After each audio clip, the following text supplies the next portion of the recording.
Assalamualaikum warahmatullahi wabarakatuh. Salam, Om Swastiastu, salam sejahtera untuk kita semua. Alhamdulillah, kita kembali bertemu di dalam acara Endang Speak Up.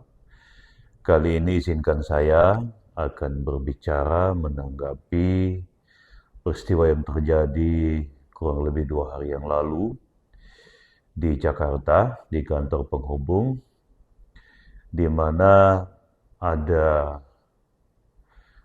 kurang lebih 80 sampai 90 orang mahasiswa kita yang ditangkap, ditahan di Polres Metro Jakarta karena atas laporan dari pemerintah Provinsi Sulawesi Tenggara, mereka yang lagi melakukan unjuk rasa menduduki kantor penghubung itu kemudian ditangkap dan dibawa di Polres Metro Jakarta Pusat.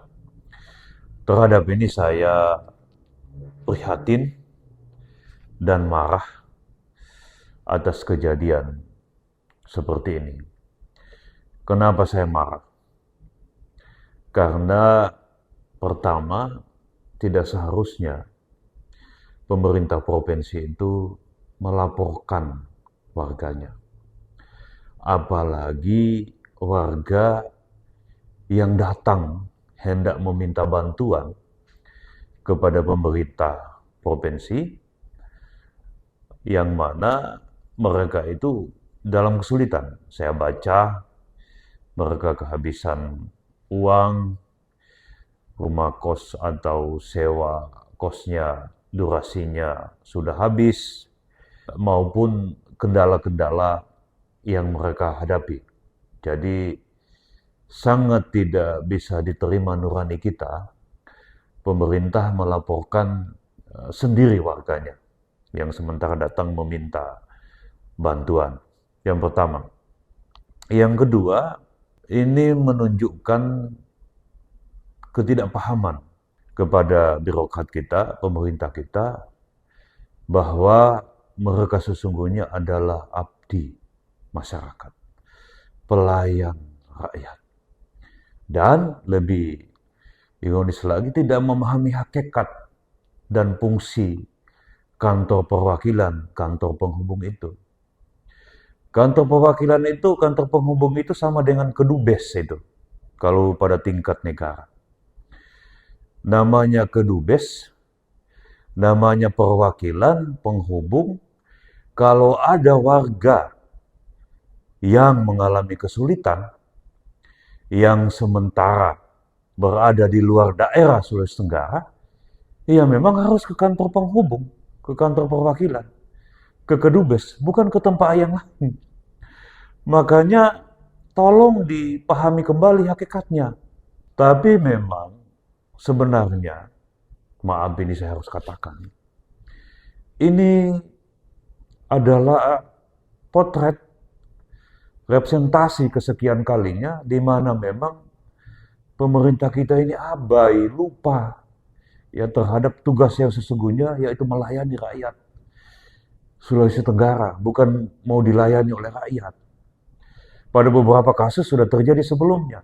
Saya minta maaf, harus sampaikan ini. Sebenarnya saya sudah menahan diri untuk tidak menyampaikan. Tapi karena kejadian ini terpaksa saya harus sampaikan. Misalnya kejadian warga kita, warga Sultra. 2 orang warga Konawe yang meninggal di Yahukimo, di Delaya, Pak. Ditembak oleh KKB, oleh OPM. Saya tracking di medsos, di media, di rekam jejak digital. Tidak satupun pernyataan dari pemerintah provinsi maupun kabupaten berkenaan dengan peristiwa ini. Dan yang lebih ironis lagi, saya baca pernyataan orang tua korban. Kesedihan mereka yang tidak bisa memulangkan jenazah almarhum 2 orang adik kakak itu ke kampung halamannya untuk dimakamkan karena ketiadaan biaya.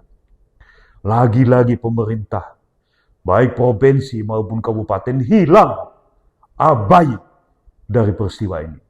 Padahal itu adalah tugas utama mereka, melayani, memastikan keselamatan rakyat kita. Kemudian, lebih lucu lagi, berusaha didegradasi gerakan mahasiswa itu. Katanya dilaporkan karena sudah rusak satu pot bunga. Bahkan disebarkan video. Yang lalu kemudian para buzzer, para pendukung yang mungkin nuraninya, mata hatinya sudah tertutup karena taklid buta kepada figur atau kepada orang, atau mungkin juga karena menjilat kepada pemerintah, lalu seolah-olah menyalahkan full.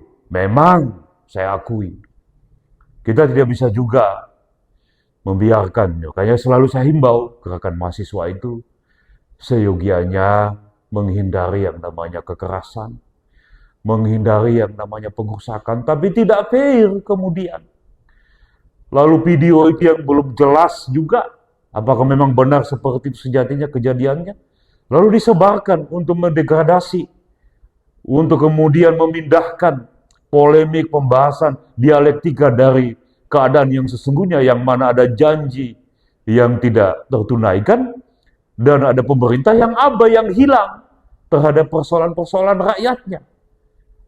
Lalu kemudian para buzzer itu, para orang-orang yang mungkin sudah kehilangan hati nurani, ya, ingin menjilat, lalu berusaha berkonstruksi bahwa gerakan mahasiswa seperti ini, seperti saya ingatkan ya, kalau tidak ada gerakan mahasiswa, Anda tidak akan bisa sebebas itu main Facebook, main IG, main Twitter. Anda tidak akan sebebas itu mengkritik pemerintah. Anda tidak akan sebebas itu memilih parpol yang begitu banyak, berbicara kepada media. Itu semua demokrasi kita, polisi bisa kembali terpisah dari ABRI waktu itu semua karena gerakan mahasiswa. Makanya saya sedih, ya, mau dibuat seolah-olah gerakan mahasiswa gereja itu senantiasa tidak mempunyai kontribusi terhadap kesejahteraan rakyat. Padahal sekali lagi saya ingatkan, dalam sejarah peradaban kita di Indonesia ini, gerakan mahasiswa ya, selalu menjadi agen perubahan yang kemudian merubah negara kita, kondisi kita ke arah yang lebih baik. Untuk itu, pada Bapak Gubernur yang saya hormati, saya minta segera cabut itu laporan dari Polres. Tidak patut ayah, tidak patut pemerintah melaporkan warganya. Kenapa tidak panggil polisi saja, minta tolong evakuasi saja? Nggak perlu dilaporkan para mahasiswa kita itu. Sahroni saja, Sri Mulyani saja, yang rumahnya dirusak, ya, dijarah, tidak lapor polisi. Tapi lagi-lagi memang ini menunjukkan tata cara, mekanisme pengelolaan pemerintahan kita yang saya kira menunjukkan wajah yang otoriter, wajah yang tidak mau dikritik, wajah yang ingin rakyatnya itu semua sami'na watang, dengarkan, lalu kerjakan. Padahal saya ingatkan sekali lagi, pengelolaan negara tanpa kontrol cenderung untuk korup. Saya minta, mari kita kembali kepada pokok persoalan. Jangan kita lalu mengaburkan hakikat dan pokok persoalan yang sesungguhnya. Cabut laporannya, kemudian bicarakan baik-baik dengan para mahasiswa itu. Apa yang bisa kita bantukan, segera Pemprov bantu para mahasiswa, mahasiswi kita di sana. Saya baca juga para basar itu mengatakan, kenapa pergi kuliah kalau tidak siap biaya? Luar biasa. Kok bisa tega ya mengeluarkan statement seperti itu? Mungkin dulu dia kuliah, RAB-nya mulai dari masuk sampai lulus itu sudah siap mungkin anggarannya. Tapi kalau yang kami alami, prinsipnya kami kuliah itu yakuza. Yakin usaha sampai saja. Yakin bisa sarjana. Ya, karena itu sekali lagi saya mintakan, apalagi kalau kita komited bahwa pembangunan sumber daya manusia ya memang menjadi fokus kita, saya kira harus kita bantu. Dan kita sudah ada histori soal itu. Dulu waktu saya masih jadi pimpinan DPR, zaman Pak Nur Alam jadi gubernur, ribuan mahasiswa kita yang kita sarjanakan dengan beasiswa Sultra Cerdas. Saya kira itu, sekali lagi, terima kasih. Assalamualaikum warahmatullahi wabarakatuh. Salam, Om Santi Santi Santi Om.